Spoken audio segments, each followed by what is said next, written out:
Welcome back, everybody. The potential last map of the day. We have NaVi in a lead against Kinguin. Kinguin lost on Cursed Hollow against NaVi, and therefore, of course, NaVi in the 1-0 lead in this best-of-3 series. If they take game number 2, then they would be the victor here in the consolation match, and therefore advance to play at Gamescom, where we already have alternate Fancy, Team Liquid, and Fnatic qualified. And we are going into the draft here on our second game, which is once again on Tomb of the Spider Queen, so we could even see an Asmodan there. And let's find out if Kinguin can force out the third map between these two teams, or if NaVi will drop Kinguin on Tomb of the Spider Queen and win this best-of-3 series with a 2-0. We will find out indeed. Kinguin do get first pick and first ban, and they're thinking about the first ban very carefully. We're pretty sure that whatever happens, NaVi will ban out the Zeratul. The only time we haven't seen Zeratul banned out second is when Imaginary Gaming, aka Evil Murkies, banned it out first. Exactly. They felt apparently very uncomfortable going into a Zeratul, and therefore they played it better safe than sorry and said, like, all right, we're going to play him out first here. At this point, as you can see, we are seeing still no ban yet, but it's kind of like that we're having something like a Jaina ban, maybe a Zagara that could also... There is the Jaina, all right. Early ban. Zeratul should follow next. Yeah, pretty quickly, unless NaVi want to use this time to chat about their future bans, but in theory, that should mean they actually don't take too long with their future bans, and I doubt that's going to be the case. Yeah, I mean, right now we're still waiting for NaVi to ban a hero out, and it is Zeratul. All right. So for Kinguin, potential Zagara first pick. It could be an early Sylvanas, even though Sylvanas is currently moving down the draft quite a lot. But it is instead, of course, that hero that gives you the opportunity to head into an Asmodan, and it is Johanna. Yep, and we've said it before. We will say it again. This is a map that Johanna is very, very good on. And Asmodan is going to be able to stack off all 3 lanes if he is stuck on this map with Johanna. And as Johanna, not going to have too much trouble picking up the gems that Asmodan leaves behind either, as well. She can just tank it all and just walk through, and it's like, I'll take these, don't mind me, just shopping. We could see that Uther first again if NaVi is thinking about heading into that Tyrande Uther Murden composition with maybe a potential frontliner here. They ran in one of the games even another Butcher, or were trying to, so they could try and do something like this. It is Murden at the beginning. Are they going to take Tyrande? Because if they don't, then there's a very high chance that we are going to see a Tyrande banned out by Kinguin. Yeah, and NaVi do not get another pick before the ban phase here, so if they really want to go for that, then they have to pick it now. But if they're running Butcher as well, they are also going to very likely want the Muradin. Instead, they go for the safe pick, and they take the Zagara. Now, of course, the question is, will we see an Asmodan by Kinguin? Because depending on what Kinguin does right now, we will see an Asmodan ban on the side of NaVi. Currently, you don't really need to pick your healer. There's no healer pick for NaVi, so Kinguin doesn't have to respond. There's no chance of NaVi going into a double heal and banning one of them out. Well, I guess there is a small one. They could still do that since they have one ban and, of course, then the next 2 picks. But at this point, Kinguin could just decide to go into an Asmodan already, or just simply wait and see if NaVi is going to ban him out. And, well, if NaVi feels forced into banning Asmodan, that also means that there's another damage dealer still on the board that Kinguin can take instead. Very much so. And Kinguin, very much going to take their time through this. Like you said, the Asmodan, very viable choice, and if they don't pick it, it will be banned. But they do also have the options of, they also have the option of what to pick with it, if that's what they pick up. Otherwise, it's just safe choices. Like you said, they're so open here for this Johanna. You can't really specify about what they pick other than Johanna kinda means Asmo. There's the Kael'thas. And a Kael'thas is also extremely strong within... very Asmodan-esque. Yeah, banning, taking Muradin, so sorry, not a Muradin, but a Malfurion to take out that Tranquility is really something where we could see an Asmodan being played. So NaVi is probably very tempted to ban out Asmodan here. And if they do not do that, then I could definitely see... I think they will have to. They have to, absolutely, because Johanna and Malfurion, in at least the early game, just those two with like 1 Moonfire and 1 Condemn is enough to weaken a minion within 1-shot range. Otherwise, you have to Condemn and then wait for a tiny little bit, and then you get like half of the minion wave.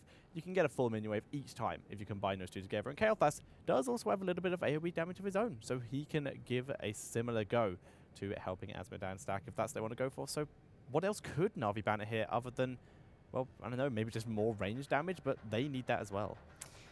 Yeah, I guess I really think that the Asmodan ban is really the smartest one that they can go for at this point. I would be quite scared of an opponent that goes into an Asmodan together with a Kael'thas and a Johanna at the front. You could, of course, with a Zagara, say that if the opponent plays Asmodan, you just zerg them down. You can take maybe a Sylvanas as well. You go into, let's say, a Nazeebo too, and then have a lot of specialists that they can take down structures. So that's one of the things that Navi could do if they don't ban the Asmodan out and allow him here. But for them, it feels like it's nearly a must ban at this point. Yeah, I'd say so, but they seem to disagree because they are taking a very long time and are very far into their bonus pool. That's an Illidan ban. Kinguin now get their picks. I guess there's the tiniest chance that Navi could pick it up, but they do not have currently the heroes to combo with Asmodan to help him stack up. That Illidan, in this case, is a bit of a surprise, I want to say, with the setup that they're currently running, especially since they chose a Malfurion as their healer. If they would have gone into a Rhaegar or into, let's say, the attempted Uther, I could have understood the Illidan ban a bit more. We've seen Fnatic play Illidan on this map. It's actually kind of interesting. Fnatic said later, after the loss, they said that one of the problems that they had was that they completely forgot about the Tyrande and underestimated that. They didn't realize that she was still available, and that's one of the reasons why they just ran into this match a bit unprepared and outdrafted. But we don't really have the same setup that we had between Navi and Fnatic earlier here between them and Kinguin. So for now, that Illidan build is a bit odd. There's the ban on one of the healers that we already saw on Uther, and here comes the Tyrande. So that's a great sniping comp, and with a Rhaegar that can really work against an Asmodan comp, but I would still say that we're going to see one on the side of Kinguin right now. It's too tempting.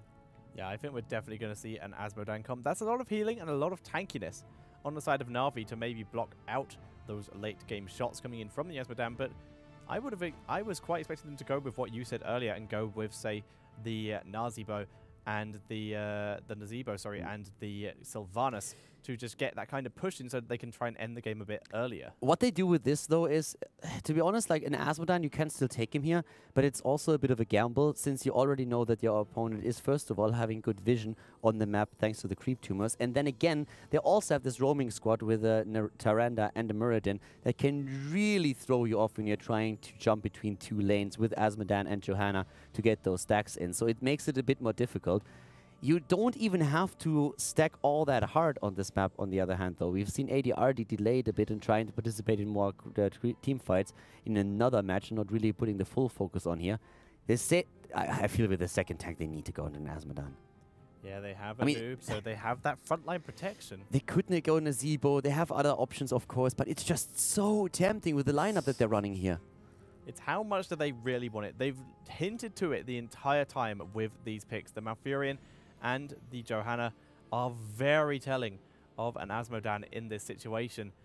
And they're just waiting for it. They want to do it. They're running down their time. They're not into their bonus time pool yet. No guts, no glory. Where is the Lord of Sin? Where's Asmodan? Is the Lord of Sin? I always mix it up every single time. It's Lord of Sin. Maybe? We need him right now. Asmodan, come on.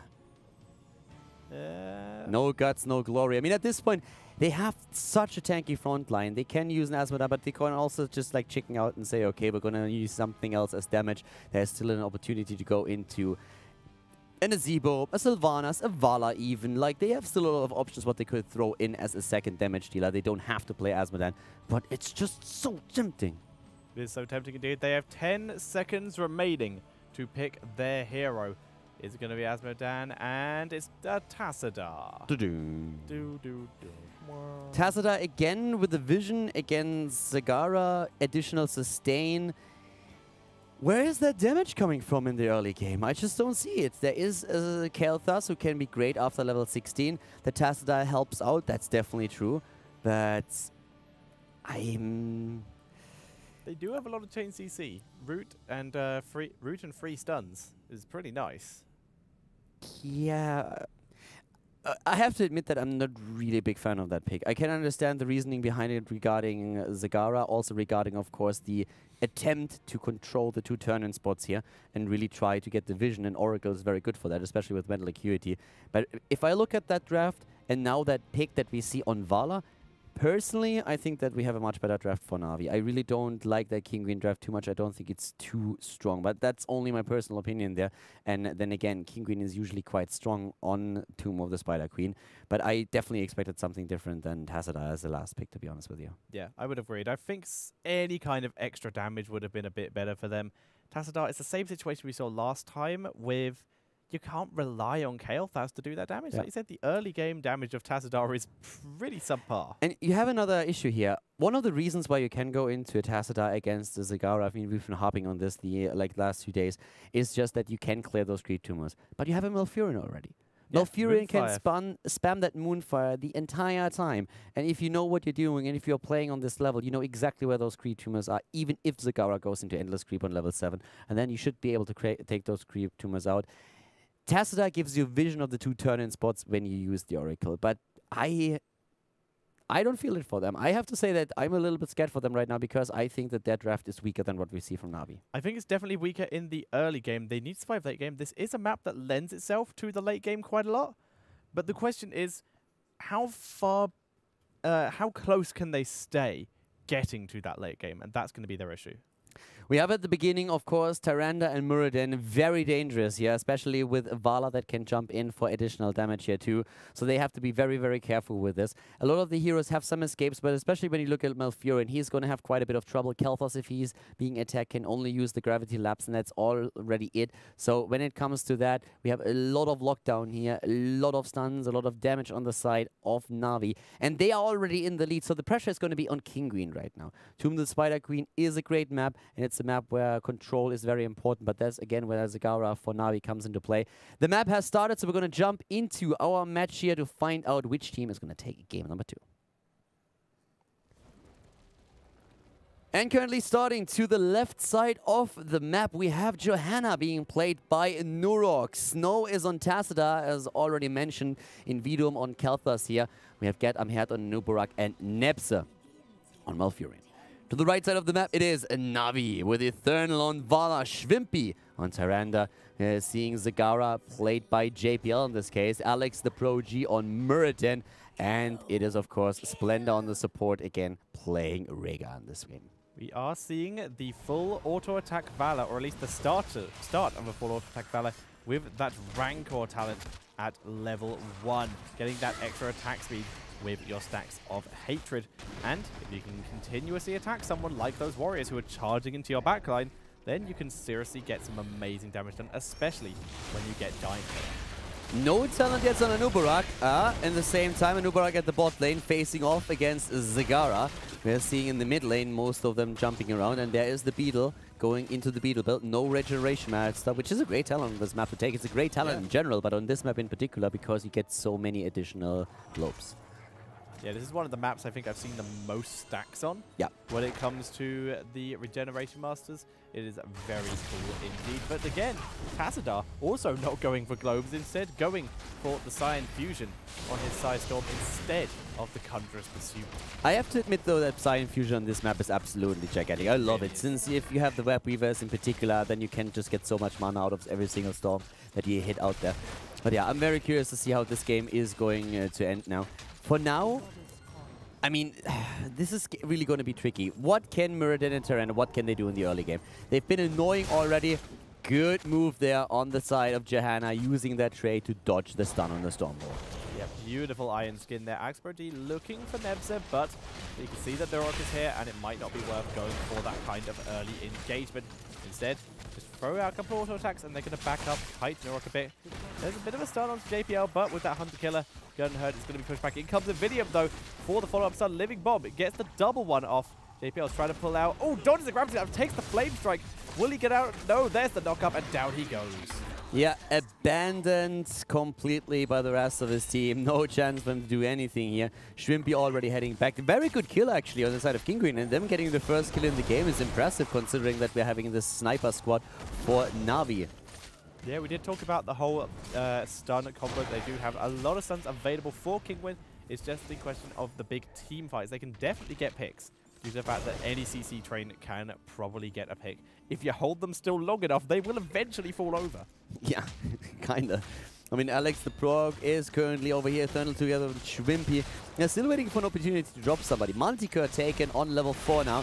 Here comes again Johanna moving in. Tyrande without a talent just yet. The stun this time, once, twice, and the kill. Easy peasy against Johanna. But a good setup also.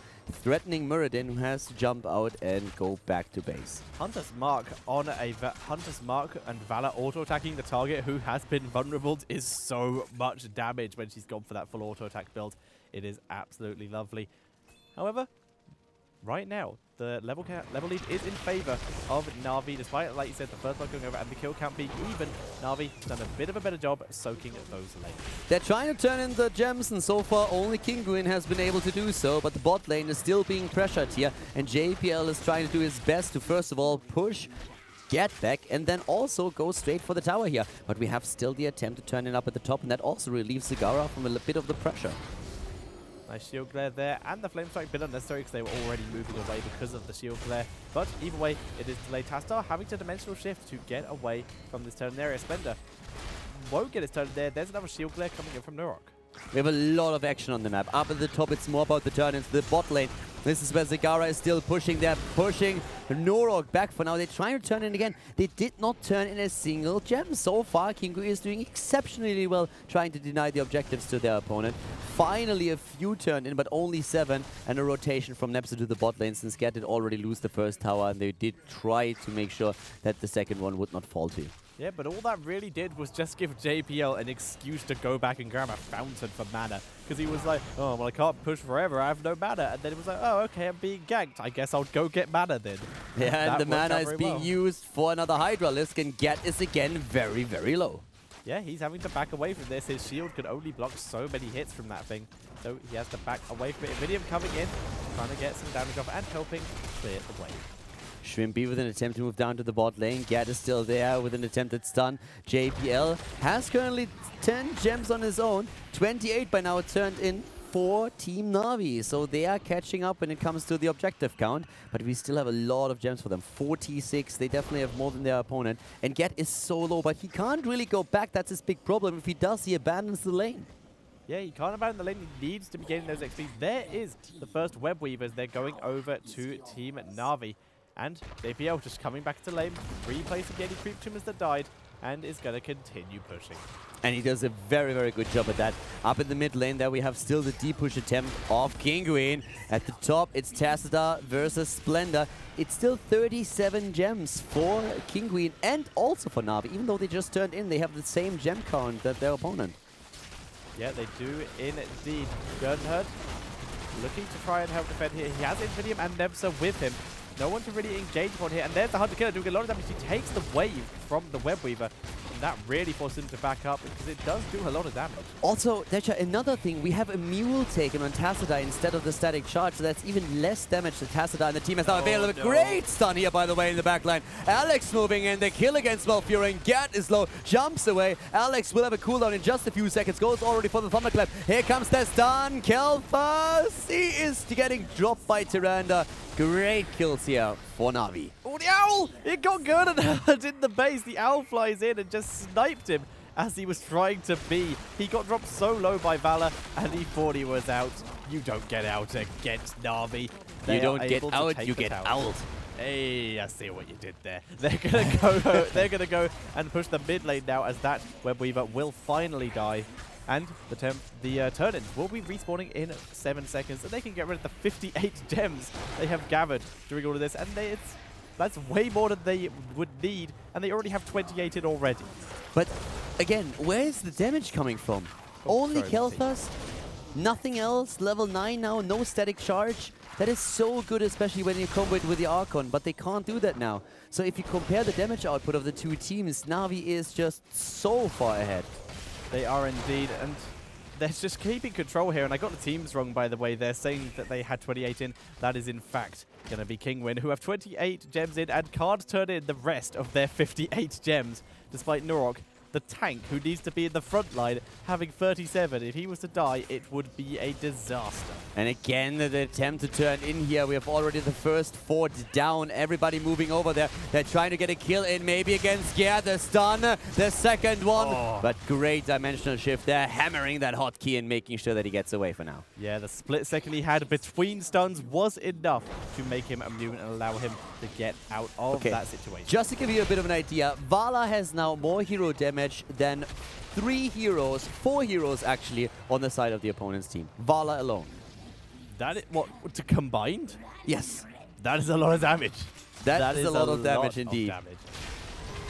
Well, over here, the Web Weavers for the blue team are finally there. Here comes the attack. Though Strafe was already used in this case. No, actually, it was not. No Strafe just yet. They're going in with a Phoenix. Oh, who's that in there? There comes the Sun out to run it. And immediately with Rhaegar, he slips through a gap. And he's able to back out of this. Alex Pro G is now in the background. He's pushing, trying to just keep Kael'thas busy. Nebza also in full retreat. And somehow Splinter slipped through the gap there and was able to get out. Cleansed himself there and got away. Unbelievable. Really well done. It looked like he was dead for sure, but it didn't happen. Still a 2-level lead. Well, 1.5 level lead for Navi here in great position. Rotating over now into the mid lane where we already saw the Web Weaver dying as well. Alex, the Pro G, taking it down. The only one that is still surviving is the one at the top lane. Yeah, and that board is at pretty much full health. The Web Weaver is at no health, so we can guess which one wins this. Down goes the Web Weaver. And Norok not going to be pushing this too hard, as there is quite a big roam coming in.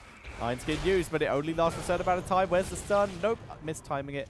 And the stun does not land on Norok. Yep, 4 kills against 1. Blow up. Over here.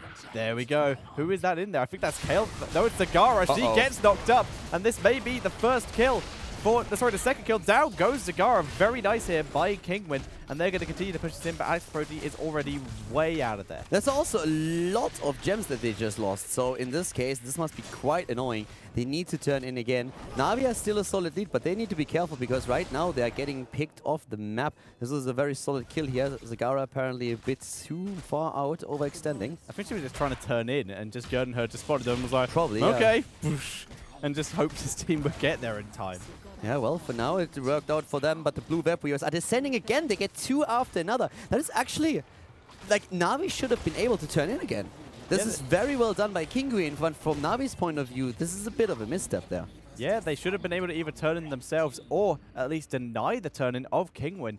And now, Navi's on the defensive there. They do still have a full level advantage, but they can't afford to just keep letting things slip like this. There's a fight in the mid lane. We're seeing a lot of just harassment going down.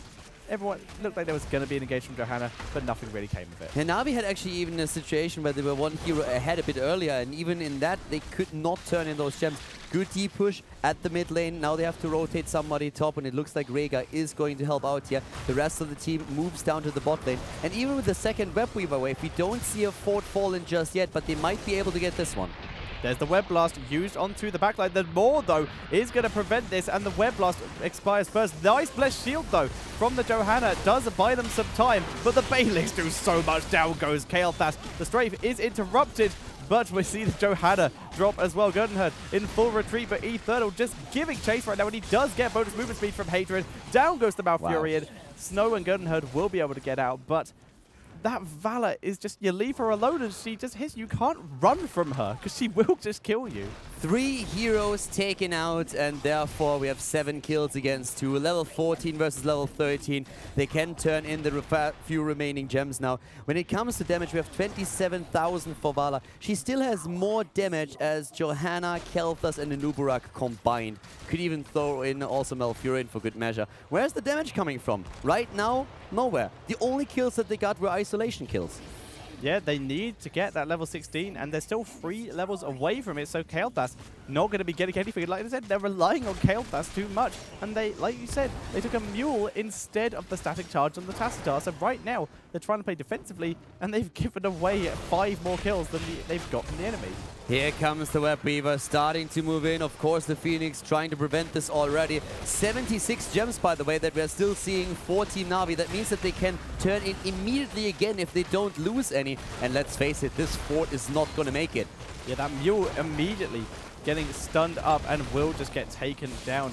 without being able to defend the fort. And that is the second fort of the game for Navi. This top one, under a bit of duress, JPL just rapid incubating there on top of its Snow's vision there. And this fort will go down as well. All 3 forts taken down. And that means level 16, after the tower is eliminated, they will get the additional talent, and there it is. So it's a 2-level lead, full 2 levels, and also an additional talent. An amazing position for Navi to be in, and they are trying to use that momentum to drop at least the wall over here at the keep, whereas we see Johanna in the mid lane, and Anubarak is actually still busy at the bot lane. Yeah, Nubarak just trying to soak XP right now. He's not going to be this useful in the defense because there's no way Navi would risk pushing that much further. So Nubarak trying to get any XP he can to give his team a chance, but he needs to start retreating now, and there you go, immediately backing up because he knows Navi are no longer pushing, and he does not want to give away more kills. Yeah, right now we're having, of course, on level 16, first of all, blood for blood taken. Again, the interrupt here, but the red web weavers are descending again just after last one. Uh-oh, 1 stun, 2 stun, and goodbye. And that's a, oh my god, that's a lot of gems that they just lost. That was a lot of gems and a lot of damage coming out here. We actually have, from the Tyrande, the shooting star talent, 50% more damage on her Lunar Flare there, and that's what that came from. And the refunded mana, if it hits a hero, she can just keep doing that. Drops the vulnerable, and it's just a little bit of extra burst for our team. Just look at these hero damage tables again. It is insane comparing those. I mean, Tyrande alone with 15,000 damage has more damage on the board than the best damage dealer against heroes on the side of Kinguin right now. And even Muradin is at 13,000. That's more than most heroes that we are seeing, maybe with the exception of Kel'Thas. Right now, they're moving in again, and they're trying to go for core already, and I guess they're going to get it. They may, in fact, they're going to get this keep. At least we're going to see the big defense. Keep, I mean, yeah, I was course. about to say that was a bit ambitious of them, but if they keep getting kills like this, they might be able to burrow charge out of there. So we're not going to. We're unlikely to see Navi overcommit unless they're able to get a pick here. But there's the Web Blast, and we're going to see Kinguin try and make the comeback. The Ancestral is used on Zagara. It's going to be, I'm not sure who is in that Web Blast, but the more comes out. It was Vala in that Web Blast, and she is the target. She's trying to micro backwards away from Johanna, and she makes it. Kael'thas gets taken down. Nurok, so much damage from Vala, and she just strafes in. The rest of the strafe goes on to Nebza, and they didn't get 1 pick, they got 2. And now they can push in. It doesn't look like they're going to go for the core. Instead, they're going to play it safer and go for the second keep. There's already a web weaver here. Oh my god, not again. Gerd goes away in the last second, but the keep is being dropped. That mule is not going to do anything. And the bot lane, just look at that. Number 3 as well. They're going to get every single keep. Every single one of them. Pass, able to dimensional shift out. He does stay alive. Anubarak is now alive. Kael'thas up in 3. Johanna up in 5. And this is Navi's cue to leave. But they have just got everything. And they have 56 gems. They're only another 10 away from another turn. Eternal gets web blasted though, and his team is immediately coming back. No way they're fighting. No way. They have to defend it. They have to defend Vala there. She gets out. But, like you said, no way Kinguin are fighting. They can't afford to. There's no way. Not with a 4-level deficit and the missing level 16 talent. There's just no way whatsoever. And right now, I mean, they got completely outdrafted. I'm sorry to say, but this is just not working. They're not be able to do anything here. Level 16 has been a hit. Ignite, the Dimensional Warp, the Imposing Presence. I guess that one makes a lot of sense right now. The Blood for Blood, and Malfurion has yet to pick his talent. It's going to be the Hardened Focus. And yeah, they can't do anything. They're out on the map. The Owl spots them instantly though. And that's full vision of what they are doing. So what can they do? Nice Oracle by Snow. So he knows exactly where they are. And they're going very aggressively. It looks like they're going to try and fight just before level 20 hits. But level 20s are going to hit in about 2-1-0. And there it is. Level 20s available. Level 20 is there. The rewind on Muradin.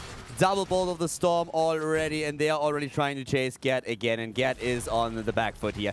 4 level behind, the Storm Bolt missing. Another one, you have the rewind, why not use it? They go straight in, nice start against Eternal Strafe. There is the Web Blast, but the Maw is hitting too. They already take down the web, and therefore Shrimpy back to business with a quick Starfall, moving straight into the battle. Eternal had to micro away there because he was trying to dodge Flame Strikes, but down goes Malfurion, and that's all the sustain gone. Snow trying to get out of there, he does have his shields. He uses Dimensional Shift to try and get out of there. Gurnherd burrow charging under the wall. Only Malfurion, but that was the bolt from Valor to chase him down. Oh my god, Valor bolts over the wall, takes him down. They drop Kel'Thas, and Navi is on a killing spree right now. They are moving towards the core. The GG already dropped as Navi claims victory in this consolation match. The mule being dropped, that's optimistic. This game is over, ladies and gentlemen, and Navi will go to Gamescom in Cologne. Fair play here from Kinguin, dropping the GL, and well played, of course. Navi joining the ranks of Fnatic, Team Liquid, and Alternate Fancy. They will play at Gamescom. They will play in Cologne. They advance as the second in the group. And this game was just brutal, Techa. That draft, it was just the lack of damage that we saw, and it was very, very obvious at the end there. It really, really was. And we may even actually just be able to just very quickly ask production if they could quickly put it on one of our views. So we can just quickly show you the stat screen at the end of that game, because the damage was insane at the end there. Kel'Thas finally started getting going once he had that Ignite talent, but Valor had just under double his damage. Zagara was only 8k behind her as well. I mean, just looking at the damage here, we have Valor on 49,000. You can see that it's currently sorted after damage, and the top 3 damage dealers in the game were from Navi, and Tyrande being one of them, not even with the Owl build in this case. When we're looking then at the healing here, we have 37,000 on the side of Splendor. Both healers actually doing a very solid job. We had also, of course, then in terms of siege damage, just to give you a bit of an idea, especially in the early game, Zagara 140,000, Valor being on 94. They've been able to push so much in the game, and with just that, with the damage against heroes, the siege damage, they were in an incredible position. They got the Web Weavers over and over again, and were just pushing in, and especially that one fight that snowballed up at the top. They took down a couple of heroes, the Web Weavers was there. Now they took down 3 forts in one attack. Keeps. All 3 keeps in one attack. It was the exact opposite of what Gamers 2 did when they were able to push in with a Web Weaver. They went for the core instead. Oh, sorry, went on Sky Temple, where they went for the core instead of grabbing another keep and retreating for objectives. This time, they grabbed all 3 keeps and then ran away. And then Valor got caught. They came back, made sure Valor got out safely, went back, got health they needed to, and just pushed in again once they had Web Weavers.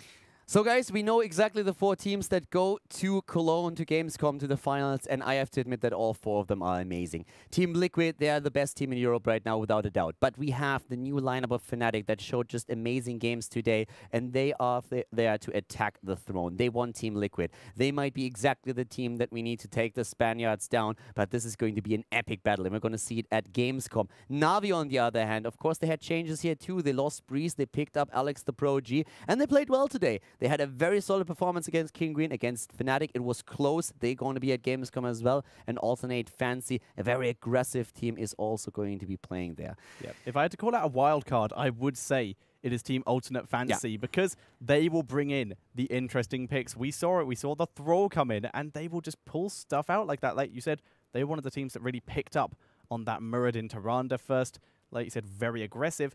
And on the side of Navi, they've been kind of in the number 2 spot for a long time, and now this new Fnatic lineup comes in. They're not going to let that number 2 spot go without a fight, and they were just competing for number 1. Yeah. They're not dropping that. They will keep fighting for this, and Cologne is going to be where they want to prove it. And this is, of course, also the conclusion of the day here. We had 2 great days with those groups and, of course, the qualifiers. Thank you very much for tuning in. It was a pleasure casting. It was a pleasure casting with you here. Great games that we saw. As always, a pleasure casting with you. And, guys, thank you very much for tuning in. And we are going to see you, of course, in Cologne. I hope that you enjoyed the broadcast. So we are going to see you for the finals in Cologne at Gamescom in just a bit. See you guys then, and have a great evening.